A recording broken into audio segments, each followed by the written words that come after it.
Well, good morning, everyone. This is MightyStream. Today is July 3rd. I wanted to come in today and just share where I'm at and some things that might benefit someone else. I wanted to share my experience, strength, and hope. The Living Clean book talks about health and wellness, right? Taking care of ourselves and how sometimes getting clean, some of us procrastinate with taking care of our health. Some people in good spirit, good intentions, go see doctors that they've never seen or at least hadn't seen in a long time because, we're thinking with a clear mind now. And we want to know what damage have we actually done to our bodies and how do we secure longevity by seeing a doctor, being diagnosed with whatever's going on, whatever complications we're having, and pursue, the treatment for that. I think of it a lot like um, recovery from the use of drugs. There's a treatment plan. And part of that is that eventually we get enough courage. I want to say that, make sure you hear me. We get enough courage to actually go on and find out things about ourselves that maybe we've brushed off. You know, why are my fingers tingly? Most days, or why do my feet go numb most days, or why am I barely eating but adding in weight? What are these headaches? What is this chest pain? Why can I barely walk? Um, Things like that. We have certain symptoms that tell us that something's not right, right? And we get to a point, we don't do it overnight, but I believe we get to a point where recovery means more than just not using drugs. And it means more than just going to meetings or calling a sponsor or doing service work. The vehicle that carries all of that spiritual energy to engage in all of those spiritual ways is very physical and very subjected to its own health, right? And so today I'm talking about my physical health. And I know many of you have been along for this ride for 3 years now, listening to me. And I appreciate you. And you know how many different things have come up over the years that I've had to push through with positivity, not necessarily knowing, if the treatment plans the doctors were giving me for this and for that, if they were actually going to work, but just keeping that positive mindset and pushing forward, believing that my higher power, the God of my own understanding, did not bring me this far to drop me off, right? And many people would blame their HP for their health condition. But as addicts, we do know that sometimes poor health, complications with veins and diabetes, different things, right, are a direct result of the lifestyle that we lived. Our actively using drugs led us into a lifestyle. And so we begin to know and to understand that we also have to be responsible for our recovery in the sense of getting answers, getting a doctor, being seen, um, listening to the diagnosis. Some of us get to the doctor and the doctor will tell us what's going on, and we still don't want to believe that we've done this sort of damage to our bodies. And that's not to say every illness that comes up that we can attribute it to the disease of addiction. I'm not saying that at all. I'm just saying a lot of us have done a lot of damage and we're fearful, to get the answers. So about a week ago, I found out that uh, this health complication that I was having was a lot more serious than just some physical pain, right? It was a symptom of some other things going on. And I can barely even say the word here because I feel like it just stirs up so much negativity. But I found out that I had breast cancer. Let me say that again. MightyStream found out a week ago that she has breast cancer. And I'm waiting on some more test results to come in to see if the stage of the cancer is going to be upgraded, right? So right now, MightyStream has stage 2 breast cancer. Whew, got that out of the way. And how grateful am I that I paid attention to my body and I opened up the topic with other females, and with that discussion and engaging on, breast awareness month and people getting mammograms and just, talking about that whole scenario and everything that goes around it, decided to push the envelope a little bit more because I have been seeking answers and running into roadblocks with self referrals. But I felt encouraged after speaking with some women to push the envelope a little bit more and be my own advocate. And as a direct result of that, here I am. Here I am a week into being diagnosed with breast cancer, stage 2.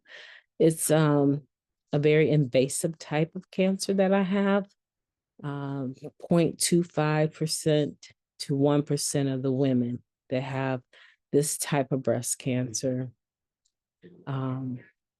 end up having more complications as a result of this particular type. And there's still a very huge or large survival rate, right? And so I'm speaking optimistically because I know stage 2 is better than stage 3. And I know that stage 2 is better than stage 4, right? And stage 2 is far better than having it and not knowing it. And so I'm in a relatively good position to beat this. And I believe that God is going to, just like He has helped me to recover from the disease of addiction, God is going to help me to ask the right questions, follow the right treatment, right? God is going to help me realistically. I believe this in conquering this stage 2 cancer. In fact, I've already said I'm a cancer survivor because I believe that I am. But I know the C word, right? It ignites or stirs up all sorts of pain in us. People start remembering all the people that they've lost and all of the uncomfortableness of actually going through treatment, which is, kind of what I'm experiencing right now. And it's easy to get tired. But here's the thing. I want you to know that the thing about Narcotics Anonymous is that by the time I go into the 11th step and I'm maintaining a conscious contact through prayer and meditation with my higher power, right? Asking for knowledge of His will and asking for the power or the strength to be able to carry it out. By the time I get to the 11th step, and I've incorporated it into my life on a daily basis, right? It's become so much a part of me that the thought that I would not survive something like this is not even on my mind because I've had too much revelation through the 11th step, right? Of the purpose of my life, the purpose of why I'm no longer using, right? The purpose, let me make it simple, the purpose of my recovery, right? And so, with that in mind, I lean into my faith.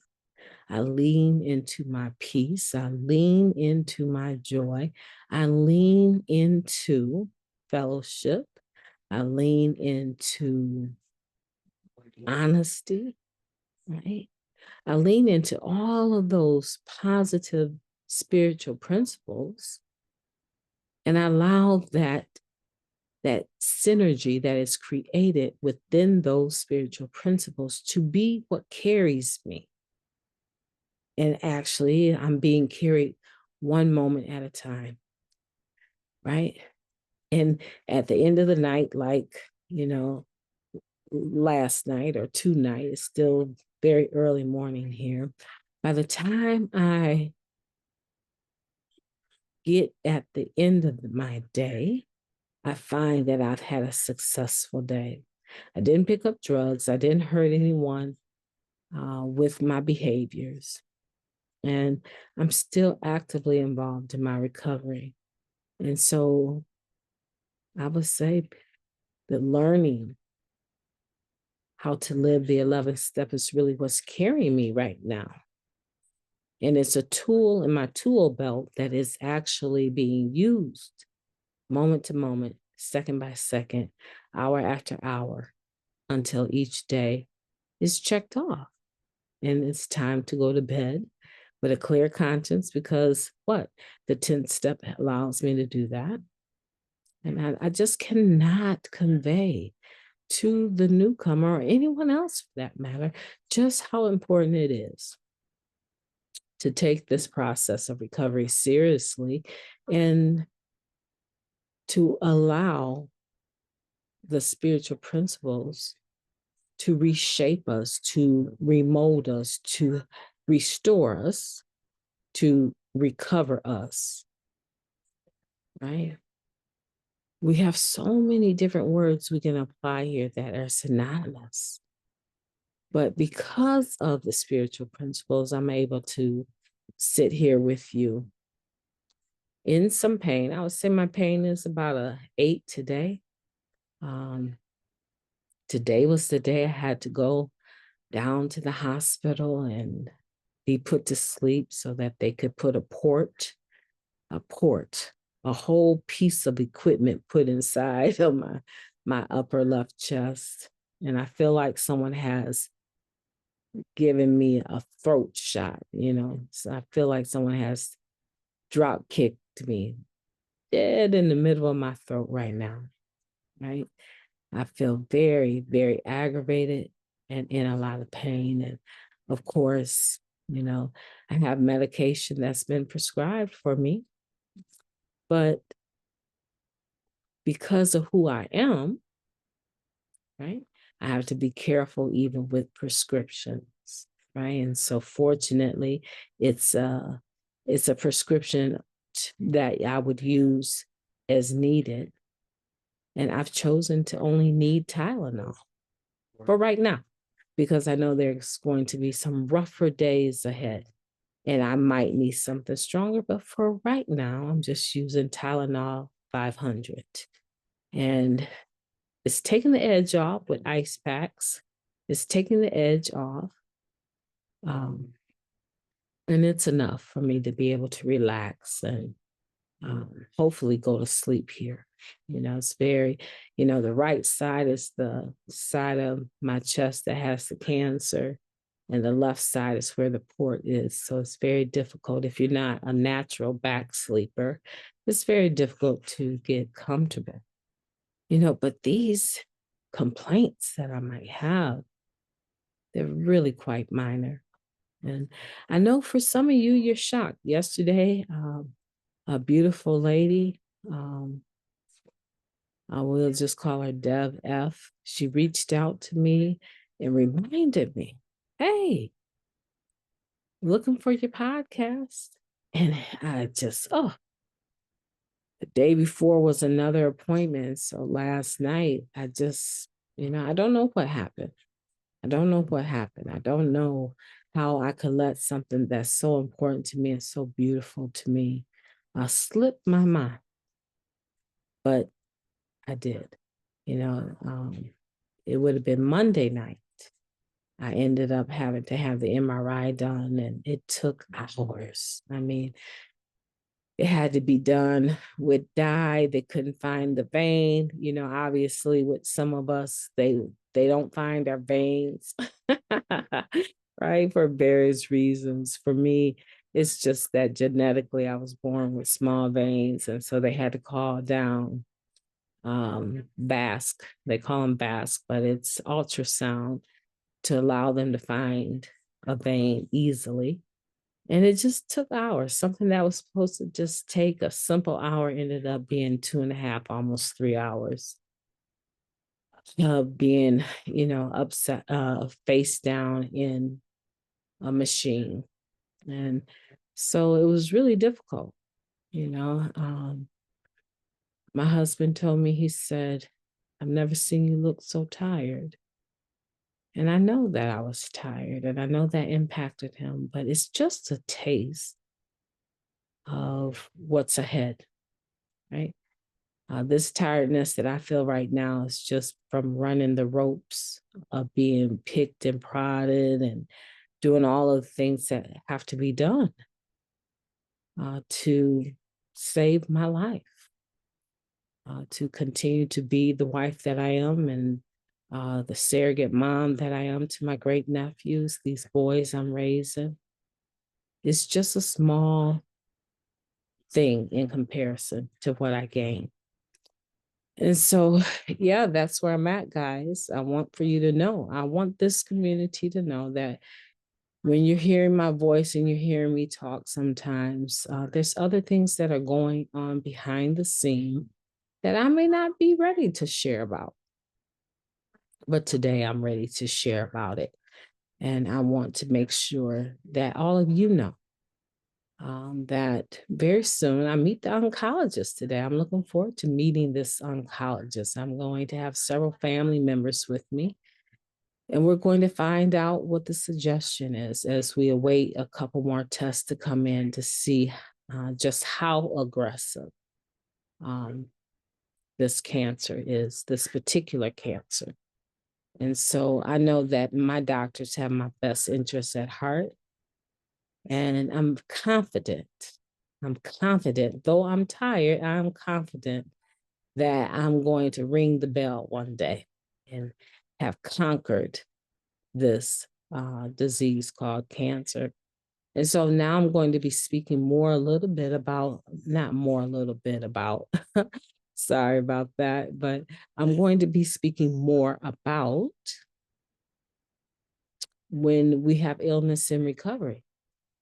I'm going to be pulling on that pamphlet. I'm going to pull on the section in the Living Clean book, and I'm going to be sharing from time to time under a separate podcast, but I will be sharing how recovery can help myself as well as anyone else in this process. So I wish you well.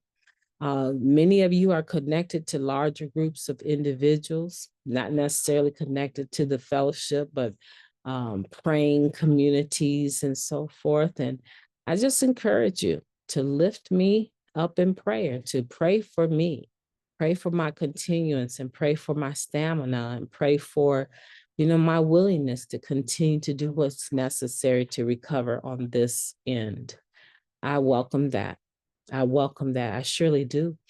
Listen, I'm going to end it right here. I feel like I could get some rest now. And so I know when you get this, you'll probably be shocked, but you couldn't be more shocked than I was. Definitely could not be more shocked than I was. And I'm grateful. And with this situation, I doubt that you could be more grateful about my personal circumstance than I am, and more prayerful, right? I'm definitely a praying person. But I believe even with prayer, there's certain things a person needs to do to work with those prayers, right? I don't smoke cigarettes or anything like that, but I would have a hard time praying to be able to stop something and continue to purchase, vapes and cigarettes and stuff like that. I believe if you're serious about stopping, then there's certain things you do and you pray, right? And so with this, just use that as an example. with this, I want to live, right? I want to live many more years and enjoy my family most of all. And I'm willing to do what's necessary to do that. And so I want for you to pray for me to have that willingness. Isn't that something? Another spiritual principle that we talked about, willingness. I want to continue to have the willingness to do what's necessary.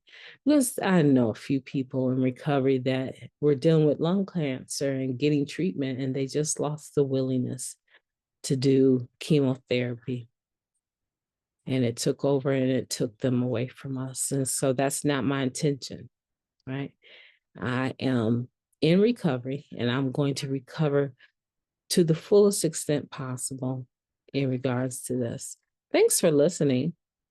Have a beautiful day on purpose. I intend to.